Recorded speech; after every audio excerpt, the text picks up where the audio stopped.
ഇന്ന് നമുക്ക് നിഖില വിമൽ കേന്ദ്ര കഥാപാത്രത്തിലെത്തുന്ന പെണ്ണ് കേസ് എന്ന മലയാള സിനിമയുടെ കഥ നോക്കിയാലോ? കഥയുടെ ചുരുക്കം എന്തെന്നാൽ, മാട്രിമോണിയൽ സൈറ്റ് വഴി ഒരുപാട് പയ്യന്മാരെ പരിചയപ്പെട്ട് അവന്മാരെയൊക്കെ വിവാഹവും കഴിച്ച് ആദ്യ രാത്രി തന്നെ സ്വർണവും പണവുമായിട്ട് മുങ്ങുന്ന നായിക. എന്നാൽ ഇവരാരും നാണക്കേട് കാരണം അത് പുറത്തു പറഞ്ഞതേയില്ല. ഒടുവിൽ ഇതേ പെൺകുട്ടിയെ തന്നെ മറ്റൊരു വിവാഹ മണ്ഡപത്തിൽ വെച്ച് ഈ പയ്യന്മാരെല്ലാവരും കാണുകയാണ്. അതോടുകൂടി ആ നിൽക്കുന്നത് തങ്ങളെ പറ്റിച്ച ആളാണെന്ന് മനസ്സിലാക്കി കല്യാണ മണ്ഡപത്തിൽ അടി നടക്കുന്നു. അതോടുകൂടി പോലീസുകാരും ഈ ഒരു വിവരം അറിയുകയാണ്. അതോടുകൂടിയാണ് നായികയുടെ ചതിക്കഥയുടെ ചുരുളഴിയുന്നതും. പിന്നീട് എന്ത് സംഭവിച്ചു? അവളെ പോലീസുകാർ പിടികൂടിയോ?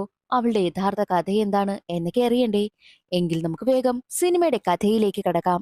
അതിനു മുൻപായിട്ട് വീഡിയോ കാണുന്ന കൂട്ടുകാർ ഒന്ന് ലൈക്ക് ചെയ്യാനും കമന്റ് സെക്ഷനിലെ ഹൈപ്പ് എന്നൊരു ഓപ്ഷൻ ക്ലിക്ക് ചെയ്യാനും മറക്കരുതേ. സിനിമ തുടങ്ങുമ്പോൾ ഒരു കല്യാണ മണ്ഡപമാണ് കാണിക്കുന്നത്. അവിടെ സുഭാഷ്, ബിന്ദു എന്നിങ്ങനെ രണ്ടുപേർക്ക് വിവാഹം നടക്കുകയാ. എന്നാൽ മണ്ഡപത്തിലേക്ക് ഒരു ജീപ്പിൽ 5 പേർ വരുന്നുണ്ട്. വരനായ സുഭാഷിനെയും ബന്ധുക്കളെയും ഒക്കെ അവർ ഒരുപാട് തല്ലുകയും വിവാഹം മുടക്കുകയും ചെയ്തു.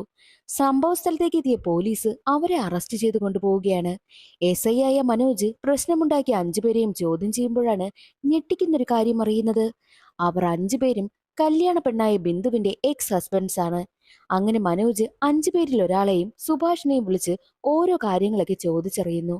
സുഭാഷ് ബിന്ദുവിനെ പരിചയപ്പെട്ടത് മാട്രിമോണിയിലാണ്. എന്നാൽ എക്സ് ഹസ്ബൻഡ്സിൽ ഒരാളായ രാഷ്ട്രീയക്കാരൻ അവളെ പരിചയപ്പെട്ടത് പാർട്ടി ഓഫീസിൽ വെച്ചാ. അതും മറ്റൊരു പേരിലായിരുന്നു. പരിചയപ്പെട്ടതിന് ശേഷം അവർ വിവാഹവും കഴിച്ചു. വിവാഹം കഴിഞ്ഞതും അന്നേ ദിവസം രാത്രി തന്നെ കാശുമടിച്ച് അവൾ അവിടെ നിന്ന് രക്ഷപ്പെട്ടു പോയി. അതൊക്കെ നടന്ന് 1 വർഷത്തിന് ശേഷമാണ് അവളെ ബിന്ദു എന്ന പേരിൽ സുഭാഷിന്റെ വധുവായ രാഷ്ട്രീയക്കാരൻ കണ്ടത്. സുഭാഷിനോട് ചോദിക്കുമ്പോഴോ ബിന്ദു എന്ന പേരില് മാട്രിമോണി വഴിയാണ് അവളെ പരിചയപ്പെടുന്നത്. പരിചയപ്പെടുന്ന സമയം തന്നെ തനിക്ക് ബന്ധുക്കളോ ആരും തന്നെ ഇല്ലാത്ത അനാഥയാണെന്നാണ് പറഞ്ഞത്. തന്നെ പ്രപ്പോസ് ചെയ്യുകയും ചെയ്തു. തന്നെ മാത്രമേ ഇവൾ വിവാഹം കഴിക്കൂ എന്ന് വാശിയിൽ നിന്നു. അങ്ങനെയാണ് വിവാഹം വരെ എത്തിയതും.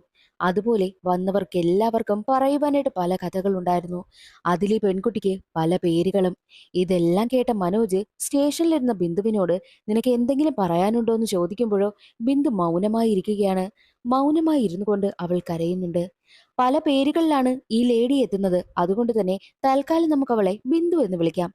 അങ്ങനെ ബിന്ദുവിനെ കോർട്ടിലേക്ക് കൊണ്ടുപോവുകയാണ്. 7 ദിവസം പോലീസ് കസ്റ്റഡിയിൽ വെച്ച് ചോദ്യം ചെയ്യുവാനായിട്ട് കോർട്ട് അനുമതി നൽകി. കോടതിയിൽ നിന്നും പുറത്തു വരുന്ന സമയത്ത് ബിന്ദുവിനെ 2 പേർ അടിക്കുവാനൊക്കെ ശ്രമിക്കുന്നുണ്ട്. അവരെയൊക്കെ മാറ്റിയിട്ട് ബിന്ദുവിനെ സേഫ് ആയിട്ടാണ് സ്റ്റേഷനിലേക്ക് കൊണ്ടുവരുന്നതും. എന്നാൽ സ്റ്റേഷനിൽ ട്രെയിനിയായിട്ട് ജോയിൻ ചെയ്യുവാനായിട്ട് എസ് ഐ വിനോദ് എത്തിയിട്ടുണ്ട്. മനോജ് വന്നതൊന്നും മൈൻഡ് ചെയ്യാതെ വിനോദ് ഫോണിൽ കളിച്ചുകൊണ്ടിരിക്കുകയാ. മനോജിനോട് ഇത് പുതിയ ട്രെയിനിങ് എസ് ഐ ആണ് വിനോദ്, നമ്മുടെ എസ് പി മാഡത്തിന്റെ ബന്ധുവാണെന്നും മറ്റൊരു കോൺസ്റ്റബിൾ വന്ന് പറയുമ്പോൾ മനോജ് അതൊന്നും മൈൻഡ് ചെയ്യാതെ കയറി പോകുന്നു. അതേ സമയം തന്നെയായിരുന്നു സ്റ്റേഷനിലെ ഹെഡ് കോൺസ്റ്റബിളിനെ കാണുവാനായിട്ട് 2 പേരെത്തുന്നതും. മീറ്റിംഗ് അറ്റൻഡ് ചെയ്യുവാനായിട്ട് ഫിനാൻസ് മിനിസ്റ്റർ വരുന്നുണ്ട്. ആ മീറ്റിംഗിൽ പഞ്ചായത്ത് പ്രസിഡന്റായ ജീവനും എത്തുന്നുണ്ട്. അതുകൊണ്ട് തന്നെ പോലീസ് പ്രൊട്ടക്ഷൻ വേണമെന്നും അവർ പറയുന്നു. ഈ ജീവനും മനോജിനും ഓൾറെഡി ഒരു പ്രശ്നമുണ്ട്. ഇവർക്കിടയിലുള്ള പ്രശ്നം എന്തെന്നാൽ, പണ്ട് ജീവനും ഗ്യാങ് ചേർന്ന് ഒരു സമരം നടത്തുകയുണ്ടായി. ആ സമരത്തിന് പ്രൊട്ടക്ഷൻ നൽകുവാനായിട്ട് മനോജും ടീമുമാണ് എത്തിയിരിക്കുന്നത്. എന്നാൽ സമരത്തിനിടയിൽ വെച്ച് ജീവനൊപ്പം ഉണ്ടായിരുന്ന ഒരു സ്ത്രീ വീഴുവാനായും പോകുന്നുണ്ട്. എന്നാൽ അത് കണ്ട മനോജ് അവരെ രക്ഷിക്കുവാനായിട്ട് അവരെ പിടിക്കുകയുണ്ടായി. എന്നാൽ ഇത് കാണുന്ന ജീവൻ പറഞ്ഞതോ മനഃപൂർവ്വം ആ സ്ത്രീയെ മനോജ് കയറി പിടിച്ചുവെന്ന്. മാത്രവുമല്ല എല്ലാവരുടെയും മുന്നിൽ വെച്ച് മനോജിന് ജീവൻ തല്ലുകയും ഉണ്ടായി. മനോജ് എത്ര തന്നെ പറഞ്ഞിട്ടും ആരും തന്നെ കേൾക്കുന്നതുമില്ല. എല്ലാവരുടെയും മുന്നിൽ വെച്ച് മനോജ് ആകെ നാണം കെട്ടു. അതോടുകൂടി മനോജിന് നടക്കാനിരുന്ന കല്യാണവും മുടങ്ങിപ്പോയി. മനോജ് അവിടെ നിന്നും ട്രാൻസ്ഫർ ആവുകയും ചെയ്തു. ഇത് കാരണമാണ് മനോജിന് ജീവനോട് വല്ലാത്ത ദേഷ്യവും ഉണ്ടായത്. ഈ കാര്യങ്ങളെല്ലാം ഹെഡ് കോൺസ്റ്റബിളിൽ വന്ന 2 പേരോട് പറയുന്നുണ്ട്. എന്നാൽ അവരാണെങ്കിൽ പോകുന്നതിന് മുൻപായിട്ട് നോട്ടീസും കൊടുത്തിട്ട് പ്രൊട്ടക്ഷൻ വേണമെന്ന് പറഞ്ഞിട്ടാണ് പോകുന്നത്. ഹെഡ് കോൺസ്റ്റബിൾ ആണെങ്കിൽ മനോജിനെയും ജീവനെയും കുറിച്ചുള്ള കാര്യമെല്ലാം വന്ന 2 പേരോട് പറയുന്നതൊക്കെ അവിടെ ഇരുന്ന് ബിന്ദു കേൾക്കുന്നുണ്ടായിരുന്നു. ബിന്ദു ഇതെല്ലാം ശ്രദ്ധിച്ചിരിക്കുകയാ. അങ്ങനെ മനോജാണെങ്കിലോ ഇതുവരെയായിട്ടും ആ പെൺകുട്ടി ഏതൊക്കെ പുരുഷന്മാരെ ചതിച്ചിട്ടുണ്ടോ അവരുടെ എല്ലാവരുടെയും ഡീറ്റെയിൽസും കാര്യങ്ങളും ഒക്കെ എടുക്കുകയാണ്. ഒരിക്കലും ഇവൾക്ക് ഒറ്റയ്ക്ക് ഇങ്ങനെ ഒരു കാര്യം ചെയ്യാൻ കഴിയില്ല. ഇവൾക്കൊപ്പം വേറെ ആരുമുണ്ട്, ഒരു ഗ്യാങ് തന്നെ ഇതിന് പിന്നിൽ കാണുമെന്നും മനോജ് പറയുന്നുണ്ട്. അങ്ങനെ മനോജ് ആണെങ്കിലോ ഈ പെൺകുട്ടിയെ കുറിച്ച് കൂടുതൽ അന്വേഷിക്കുന്നതിൽ നിന്നും അവളുടെ പേര് രോഹിണിയാണെന്ന് കണ്ടെത്തുകയാണ്. അങ്ങനെ മനോജ് താൻ കണ്ടെത്തിയ കാര്യങ്ങളെല്ലാമായിട്ട് രോഹിണിക്ക് മുന്നിലേക്ക് വരുന്നു. നിന്റെ പേര് രോഹിണി എന്നല്ലേ? നീ ചതിച്ചവരുടെ എല്ലാവരുടെയും ഡീറ്റെയിൽസ് എന്റെ കയ്യിൽ കിട്ടിയിട്ടുണ്ട്. നിനക്ക് എന്തെങ്കിലും എന്നോട് തുറന്നു പറയാനുണ്ടോ എന്ന് മനോജ് ചോദിക്കുമ്പോഴും രോഹിണി ഒന്നും മിണ്ടാതെയാണ് ഇരിക്കുന്നത്. രോഹിണി ഓരോരുത്തരെയും പരിചയപ്പെടുന്നത് പല പേരിലാണ്. അവരെ വിവാഹം കഴിച്ചതിന് ശേഷം അന്നേ ദിവസം രാത്രി തന്നെ കയ്യിൽ കിട്ടുന്ന സ്വർണവും പണവും എടുത്ത് അവിടെ നിന്ന് രക്ഷപ്പെട്ടു പോവുകയാണ് ചെയ്യുന്നത്.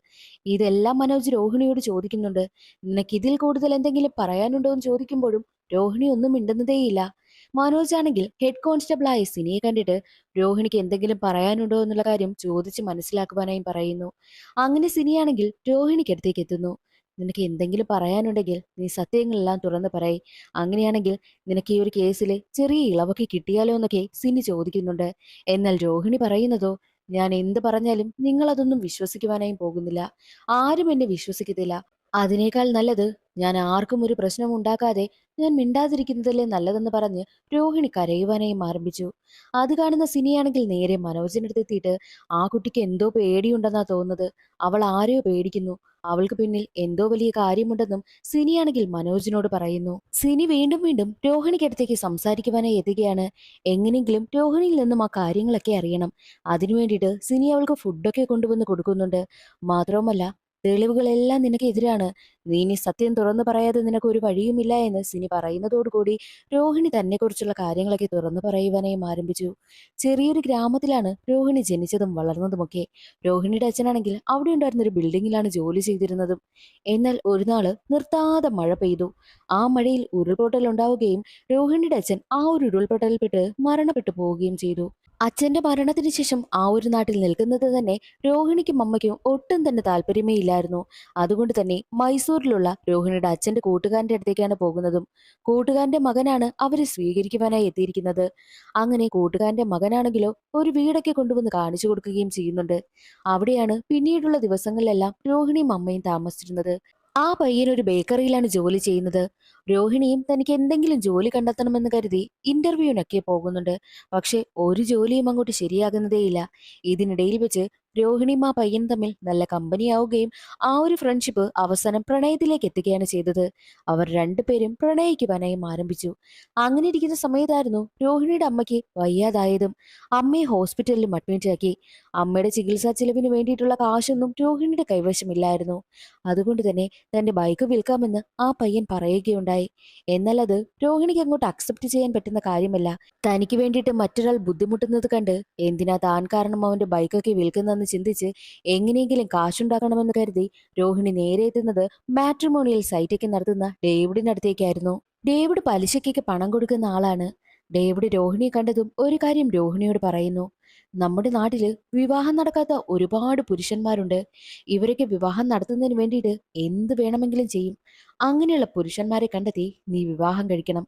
വിവാഹം കഴിഞ്ഞ അന്നേ രാത്രി തന്നെ നീ അവരുടെ സ്വർണവും പണവും എല്ലാം അടിച്ചുകൊണ്ട് രക്ഷപ്പെട്ടു വരണം. ഞാൻ പുറത്ത് കാത്തു നിൽക്കുന്നുണ്ടായിരിക്കും. അപ്പോൾ ആ കാശും കൊണ്ട് വന്നു കഴിഞ്ഞാൽ അതിൽ നിനക്ക് കമ്മീഷനും ഞാൻ തരും. ഇത് നമ്മൾ മാത്രം അറിഞ്ഞാൽ മതി എന്നുള്ള കാര്യം രോഹിണിയോട് പറയുന്നു. എന്നാൽ അത് കേട്ട് രോഹിണി ഞെട്ടിപ്പോവുകയാണ്. അല്ല, ഇങ്ങനെയൊക്കെ ചെയ്താൽ പിടിക്കപ്പെടില്ലേ എന്ന് അവൾ ചോദിക്കുന്ന സമയത്ത്, അങ്ങനെ പിടിക്കപ്പെടുമായിരുന്നെങ്കിൽ ഞാൻ ഇങ്ങനെ ഒരു മാട്രിമോണിയൽ സൈറ്റും ഓപ്പൺ ആക്കി വെച്ച് ഇവിടെ ഇരിക്കുമോ? എന്നെ എന്നേ പോലീസ് പിടിച്ചേനെ എന്നും ഡേവിഡ് പറയുന്നു. അങ്ങനെ ഡേവിഡ് പറഞ്ഞതെല്ലാം വിശ്വസിച്ച് രോഹിണിയാണെങ്കിലോ ഡേവിഡ് പറഞ്ഞ ആ ഒരു കാര്യത്തിന് സമ്മതിക്കുകയാണ്. അങ്ങനെ ഡേവിഡ് രോഹിണിയുടെ ഫോട്ടോ ഒക്കെ എടുത്തിട്ട് അവൾക്ക് വേണ്ടിയിട്ട് ഒരു അക്കൗണ്ട് ആരംഭിച്ചു. ഒരുപാട് പേര് ഇൻട്രസ്റ്റ് അറിയിക്കുകയാണ്. താൻ ഈ ഒരു തവണ മാത്രമേ ഇത് ചെയ്യൂ. തന്റെ അമ്മയുടെ ചികിത്സയ്ക്ക് വേണ്ടിയിട്ടാണ്. അത് കഴിഞ്ഞ് തന്നെ ഈ ഒരു കാര്യത്തിന് ബുദ്ധിമുട്ടിക്കരുതെന്ന് പ്രത്യേകം രോഹിണി ഡേവിഡിനോട് പറഞ്ഞിട്ടുണ്ട്. ഡേവിഡും അതിനെ സമ്മതിക്കും. അങ്ങനെ ആദ്യമായിട്ട് ഇൻട്രസ്റ്റ് അറിയിച്ച ആളുമായിട്ട് രോഹിണിയുടെ വിവാഹം നടന്നു. അത് മറ്റൊരു പേരിലാണ് രോഹിണി എത്തിയിരിക്കുന്നതും. വിവാഹം നടന്ന് റിസപ്ഷൻ എല്ലാം കഴിഞ്ഞ് അന്നേ ദിവസം രാത്രി തന്നെ രോഹിണി സ്വർണവും പണവും എല്ലാം അടിച്ച് അവിടെ നിന്ന് പോവുകയാണ്. പുറത്ത് അവളെ കാത്ത് ഡേവിഡും ഉണ്ടായിരുന്നു. അങ്ങനെ അവൾ കൊണ്ടുവന്ന സ്വർണത്തിൽ നിന്നും പണത്തിൽ നിന്നും അവൾക്ക് കമ്മീഷനും കിട്ടുകയാണ്. ആ കാശുമായിട്ട് രോഹിണി നേരെ വരുന്നത് ഹോസ്പിറ്റലിലേക്കും. അങ്ങനെ രോഹിണിയുടെ അമ്മയുടെ ചികിത്സയും നന്നായിട്ട് നടന്നു. അമ്മ ഏകദേശം ഓക്കെ ആവുകയാണ്. അമ്മ ഡിസ്ചാർജായി വീട്ടിലേക്ക് വന്നു. എന്നാൽ രോഹിണിയോട് അവളുടെ കാമുകൻ ചോദിക്കുന്നുണ്ട്, പെട്ടെന്ന് തന്നെ ചികിത്സ നടത്തുവാൻ വേണ്ടിയിട്ട് നിന്റെ കയ്യിൽ കാശ് എവിടെ നിന്ന് കിട്ടിയെന്ന് ചോദിക്കുമ്പോൾ അതിന് രോഹിണിക്ക് മറുപടിയില്ലായിരുന്നു. അതവൾ കഷ്ടപ്പെട്ട് ഒപ്പിച്ചു എന്നൊക്കെ പറഞ്ഞ് എങ്ങനെയൊക്കെ പിടിച്ചു നിൽക്കുകയാണ്. അങ്ങനെ രോഹിണിക്ക് ഒരു സ്വർണ്ണക്കടയിൽ റിസപ്ഷനിസ്റ്റായിട്ട് ജോലി കിട്ടുകയാണ്. ആ ഒരു സന്തോഷ വാർത്ത അമ്മയെ അറിയിക്കുവാനായി എത്തുന്ന സമയത്തായിരുന്നു അവിടെ ഡേവിഡ് ഇരിക്കുന്നത് രോഹിണി കാണുന്നതും.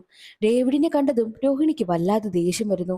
നിങ്ങളോട് ഞാൻ പറഞ്ഞല്ലോ, ഒരു തവണ മാത്രമേ ഞാൻ ഇത് ചെയ്യൂ എന്ന്. എൻ്റെ അമ്മയ്ക്ക് ചികിത്സയ്ക്ക് വേണ്ടിയിട്ടുള്ള കാശിന് വേണ്ടിയിട്ടാണ് ഞാൻ അങ്ങനെ ചെയ്തു പോയത്. ഇനി എന്നെ കൊണ്ട് അതിനൊന്നും കഴിയില്ല. അതിന് നിർബന്ധിക്കുവാൻ വേണ്ടിയിട്ടാണോ നിങ്ങൾ എത്തിയിരിക്കുന്നതെന്നൊക്കെ ചോദിച്ച് രോഹിണി ഇയാളെ വഴക്ക് പറയുമ്പോൾ, എന്നാൽ ഡേവിഡ് ആണെങ്കിലോ രോഹിണിയുടെ കല്യാണം നടന്ന ആ ഫോട്ടോ ഇല്ലേ, അത് കാണിച്ചാണ് അവളെ വിരട്ടുന്നത്. നീ ഞാൻ പറയുന്നത് അനുസരിച്ചില്ല എന്നുണ്ടെങ്കിൽ ഉറപ്പായിട്ടും നിന്റെ ഈ ഫോട്ടോ നിന്റെ കാമുകനെ കാണിക്കും. മാത്രമല്ല നിന്റെ അമ്മയും അറിയിക്കും. പിന്നീട് എന്താണ് നടക്കുന്നതെന്ന് നിനക്ക് അറിയാമല്ലോ. നിന്റെ ജീവിതമേ തകരും. ഇല്ല എന്നുണ്ടെങ്കിൽ ഞാൻ പറയുന്നത് നീ അനുസരിക്കണമെന്നും ഡേവിഡ് പറയുന്നു.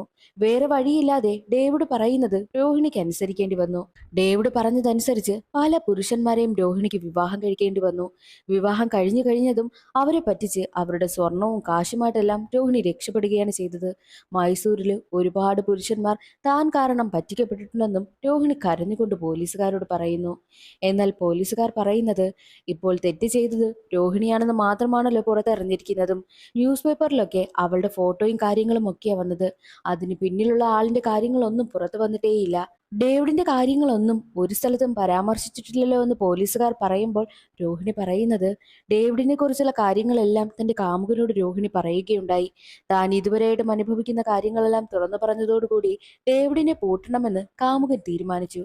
പക്ഷേ പൂട്ടണമെങ്കിൽ തെളിവ് വേണം. തെളിവിന് വേണ്ടിയിട്ട് ഞങ്ങൾ ഒരുപാട് വെയിറ്റ് ചെയ്തു. അതിനു വേണ്ടിയിട്ട് ഞങ്ങൾ ഓരോ വഴിയും ചിന്തിച്ചു. അങ്ങനെ ഒരു ദിവസം ഡേവിഡ് ഇല്ലാത്ത തക്കം നോക്കി ഡേവിഡിന്റെ ഓഫീസിലേക്ക് എത്തി. എത്രയെത്ര പെൺകുട്ടികളെ വെച്ചാണ് ഡേവിഡ് ഈ പരിപാടിയൊക്കെ നടത്തിയിട്ടുള്ളതെന്നും എത്ര പുരുഷന്മാരെ ചതിച്ചിട്ടുണ്ട് എന്നുള്ള കാര്യങ്ങളെല്ലാം ഡേവിഡിന്റെ ലാപ്ടോപ്പിലുണ്ടല്ലോ. അതെല്ലാം രോഹിണിയാണെങ്കിൽ ഒരു പെൻഡ്രൈവിൽ കോപ്പി ചെയ്തെടുക്കുകയാണ്.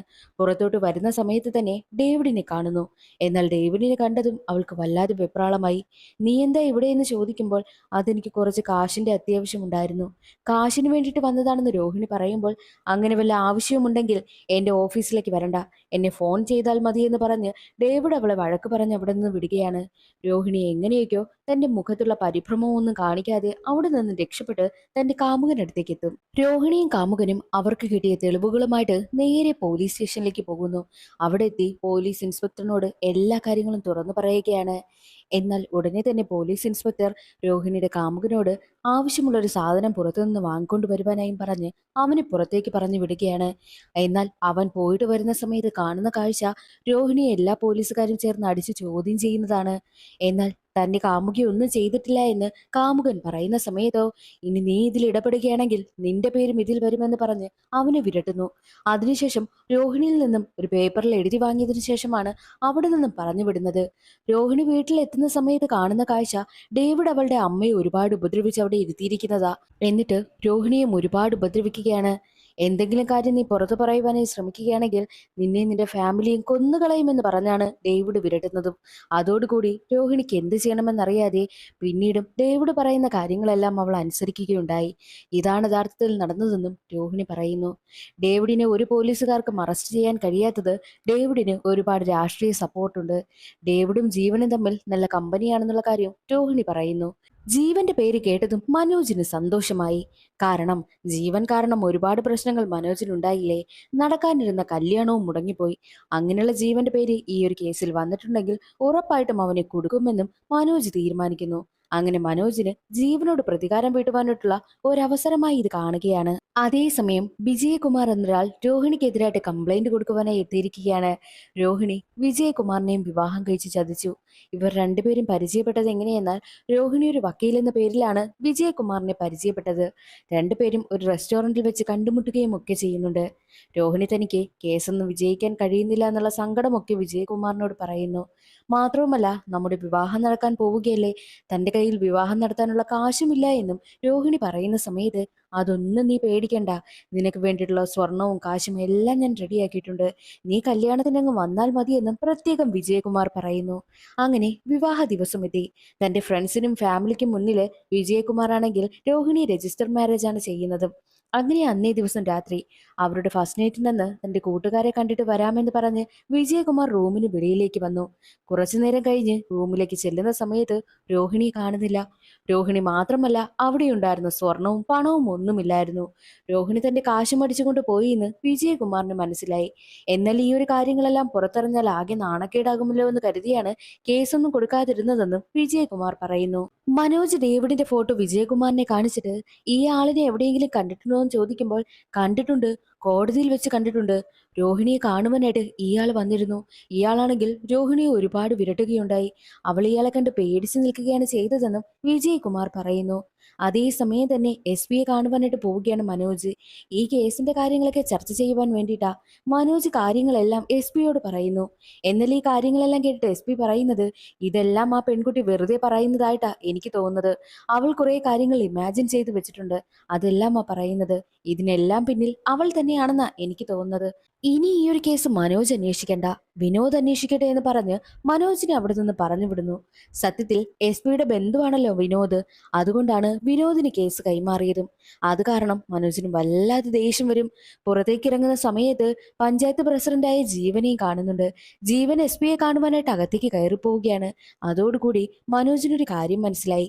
ജീവനും ഈ ഒരു കേസിൽ എന്തെങ്കിലും ബന്ധമുണ്ട്, അതുകൊണ്ടായിരിക്കാം എന്നെ ഈ കേസിൽ നിന്ന് മാറ്റിയതെന്നൊക്കെ മനോജ് ചിന്തിക്കുന്നു. മനോജ് അങ്ങനെ താനുമായിട്ട് വിവാഹം ഉറപ്പിച്ചിരുന്ന പെൺകുട്ടിയെ കാണുവാനായും എത്തുകയാണ്.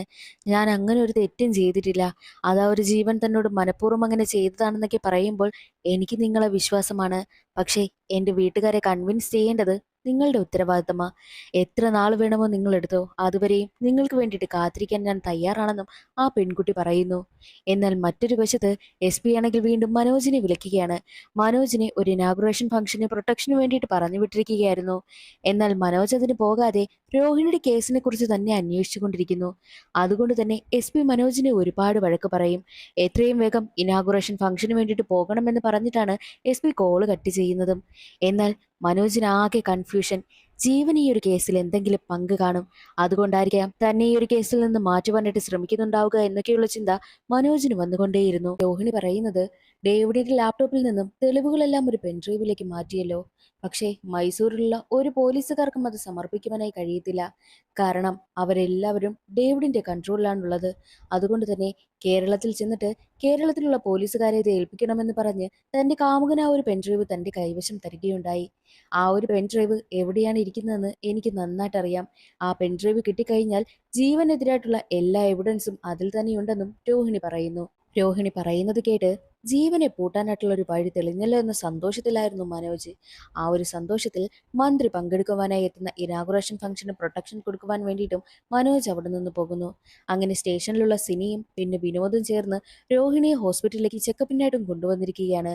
റിപ്പോർട്ട് കിട്ടുന്നതിന് വേണ്ടിയിട്ട് വെയിറ്റ് ചെയ്യുന്ന സമയം തനിക്ക് ടോയ്ലറ്റിൽ പോകണമെന്ന് രോഹിണി പറയുന്നു. അങ്ങനെ വിനോദ് രോഹിണിയും കൂട്ടി ടോയ്ലറ്റിലേക്ക് പോവുകയാണ്. കുറച്ചു സമയം കഴിഞ്ഞ് പുറത്തേക്ക് ഇറങ്ങിയ രോഹിണി തനിക്ക് പീരീഡ്സ് ആയി, ലേഡി കോൺസ്റ്റബിളായി സിനിയെ വിളിക്കുമോ എന്ന് ചോദിക്കുന്നു.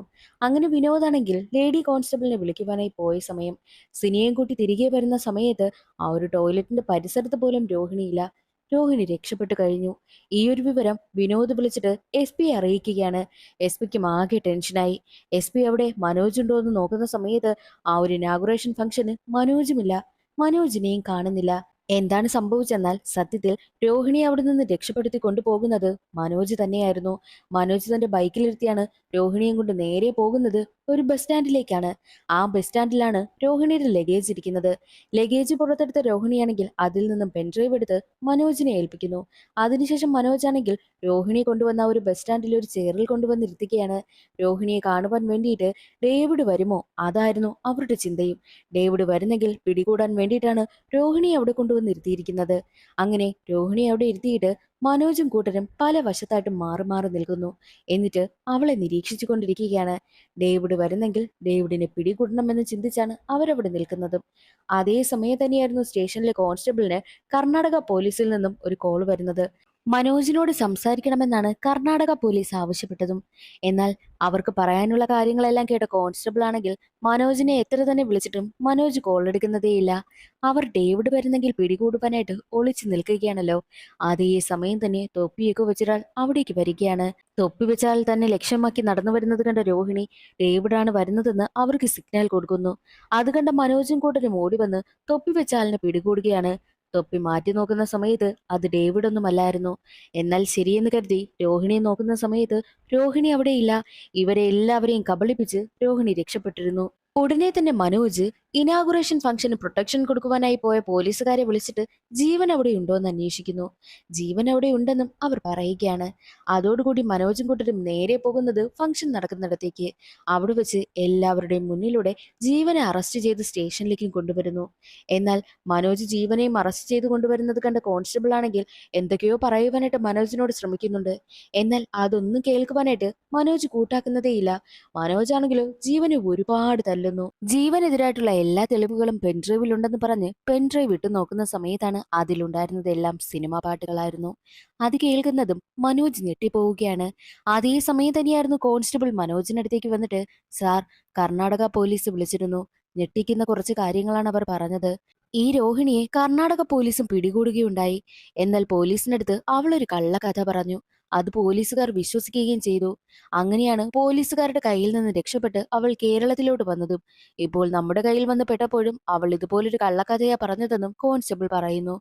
അതേ സമയം തന്നെയായിരുന്നു ലേഡി കോൺസ്റ്റബിളായ അമ്പിളി വന്നിട്ട്, സാർ, അവൾ ഇത്രയും നാൾ പറഞ്ഞിരുന്ന കഥകളെല്ലാം കള്ളമാ. അവൾ പറഞ്ഞില്ലേ ഡേവിഡിന്റെ കയ്യിൽ അവളുടെ അമ്മയും കാമുകനും ചെന്ന് പെട്ടുപോയിന്ന്. അതൊക്കെ വെറുതെയാ. ഞാനൊരു സീരിയൽ കാണും ഉച്ചയ്ക്ക്. ആ സീരിയലിലും ഇതുപോലെ തന്നെ ഒരു ഗുണ്ടയുടെ കൈവശം അമ്മയും കാമുകനും ചെന്ന് പെട്ടുപോകുന്ന കഥയാണ്. രോഹിണിയും എനിക്കൊപ്പം ഇരുന്ന് സീരിയൽ കാണാറുണ്ടായിരുന്നു. ആ സീരിയലിന്റെ കഥയാണ് സാറിനെ വേറൊരു രീതിയിൽ പറഞ്ഞവൾ വിശ്വസിപ്പിച്ചതെന്നും അമ്പിളി പറയുന്നു. അതേസമയം ഹെഡ് കോൺസ്റ്റബിൾ ഒരു കാര്യം പറയുകയാണ്. പ്രൊട്ടക്ഷൻ വേണമെന്ന് പറഞ്ഞ് മുമ്പ് രണ്ട് രാഷ്ട്രീയക്കാർ ഇവിടെ വന്നിരുന്നു. അവരോട് സാറും ജീവനും തമ്മിലുള്ള പ്രശ്നം ഞാൻ പറഞ്ഞു. ഈ പ്രശ്നങ്ങളൊക്കെ ഞാൻ പറയുന്നത് രോഹിണി കേട്ടുകൊണ്ടിരിക്കുകയായിരുന്നു.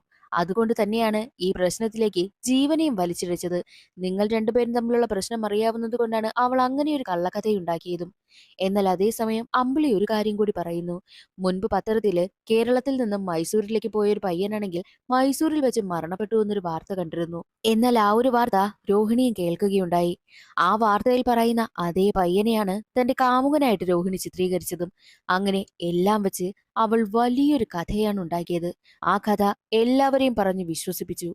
ഇപ്പോൾ എല്ലാം പുറത്തു വന്നിരിക്കുകയാണെന്നുള്ള കാര്യവും മനോജിന് മനസ്സിലായി. ഇതെല്ലാം അറിഞ്ഞ് ഷോക്കായി നിൽക്കുകയായിരുന്നു മനോജ്. അങ്ങനെ മനോജ് കാരണം രോഹിണി രക്ഷപ്പെട്ടതുകൊണ്ട് തന്നെ മനോജ് സസ്പെൻഷനിലുമാകുന്നു. അങ്ങനെ ഇരിക്കെ മനോജ് ആണെങ്കിൽ ഒരു ചർച്ചിലെത്തുകയാണ്. അവിടെ പ്രേയറും നടക്കുന്നുണ്ട്. എന്നാൽ അവിടെ വെച്ച് രോഹിണി പറഞ്ഞില്ലേ ഡേവിഡ് എന്ന് പറഞ്ഞൊരാള്, അയാളുടെ ഫോട്ടോയും കൊടുത്തല്ലോ, അതേ ഡേവിഡിനെ അവിടെ വെച്ച് കാണുകയാണ്. അങ്ങനെ ഡേവിഡിന്റെ അടുത്തേക്ക് സംസാരിക്കുവാനായി എത്തുകയാണ് മനോജ്. ഡേവിഡിനോട് സംസാരിക്കുന്ന സമയത്താണ് രോഹിണി എല്ലാവരെയും ചതിച്ചതുപോലെ തന്നെ ഡേവിഡിനെയും വിവാഹം കഴിച്ച് പറ്റിച്ചതാണ്. അവന്റെ കുറെ സ്വർണവും കാശുമായിട്ടാണ് അവൾ മുങ്ങിയിരിക്കുന്ന കാര്യവും മനോജ് അറിയുന്നു. ഇതിനിടയിൽ വെച്ച് എപ്പോഴെങ്കിലും നിങ്ങൾ രോഹിണി കണ്ടിട്ടുണ്ടോ എന്ന് ചോദിക്കുമ്പോൾ, കണ്ടിട്ടുണ്ട്, കോർട്ടിൽ വെച്ചാണ് കണ്ടത്. അന്ന് ഞാൻ എന്റെ ദേഷ്യം മുഴുവൻ അവളോട് തീർത്തു. അവളെ ഞാൻ ഒരുപാട് വഴക്ക് പറഞ്ഞിട്ടാണ് അവിടെ നിന്ന് പോയതെന്നും ഡേവിഡ് പറയുന്നു. അപ്പോഴാണ് മനോജിനൊരു കാര്യം ഓർമ്മ വരുന്നത്. വിജയകുമാർ കംപ്ലൈന്റ് കൊടുക്കുവാനായി വരുന്ന സമയത്ത് ഡേവിഡിനെ കണ്ടിട്ടുണ്ടോ എന്ന് ചോദിച്ച് ഫോട്ടോ കാണിച്ചപ്പോൾ കണ്ടിരുന്നു. കോർട്ടിൽ വെച്ച് രോഹിണി ഒരുപാട് വഴക്ക് പറഞ്ഞ് വിരട്ടുന്നത് താൻ കണ്ടിരുന്നുവെന്നും വിജയകുമാർ പറഞ്ഞ കാര്യങ്ങളെല്ലാം മനോജിന് ഓർമ്മ വരുന്നു. ആ ഒരു സീൻ അവിടെ കട്ടായി. പിന്നീട് കാണിക്കുന്നത് മനോജ് ഒരു പെൺകുട്ടിയെ വിവാഹം കഴിക്കുവാനായി തീരുമാനിച്ചിരുന്നല്ലോ. അവളുടെ വീട്ടുകാരെ കൺവിൻസ് ചെയ്താൽ കല്യാണം നടത്താമെന്നായിരുന്നല്ലോ ആ പെൺകുട്ടി പറഞ്ഞത്.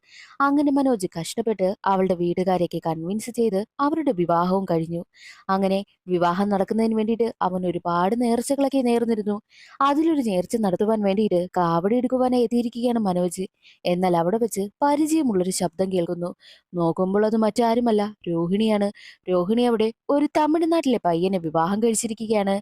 രോഹിണിക്ക് അടുത്ത ഇരയെ കിട്ടിയിരിക്കുകയാണ്. രോഹിണിയെ കണ്ടതും മനോജ് ഞെട്ടി നിൽക്കുകയാണ്. രോഹിണിയെ വിളിക്കുകയാണ് മനോജ്. മനോജ് വിളിക്കുന്നത് കേട്ട് രോഹിണി തിരിഞ്ഞു നോക്കും. മനോജിനെ കണ്ടതും രോഹിണി ചിരിച്ചുകൊണ്ട് അവിടെ നിന്ന് എസ്കേപ്പ് ആകുന്നു. മനോജ് വിട്ടില്ല, അവളുടെ പിന്നാലെ തന്നെ പോവുകയാണ്. അതോടുകൂടി സിനിമയുടെ കഥ അവിടെ അവസാനിക്കുന്നു. രണ്ടാം ഭാഗത്തിനുള്ള ഒരു സൂചനയും തന്നിട്ടുണ്ട്. ഇന്നത്തെ വീഡിയോ എല്ലാവർക്കും ഇഷ്ടമായെന്ന് കരുതുന്നു. ഇഷ്ടമായാലൊന്ന് സപ്പോർട്ട് ചെയ്യാൻ മറക്കരുതേ. അടുത്തൊരു സിനിമയുടെ കഥയിൽ കാണാം. അതുവരെ എല്ലാവർക്കും ബൈ.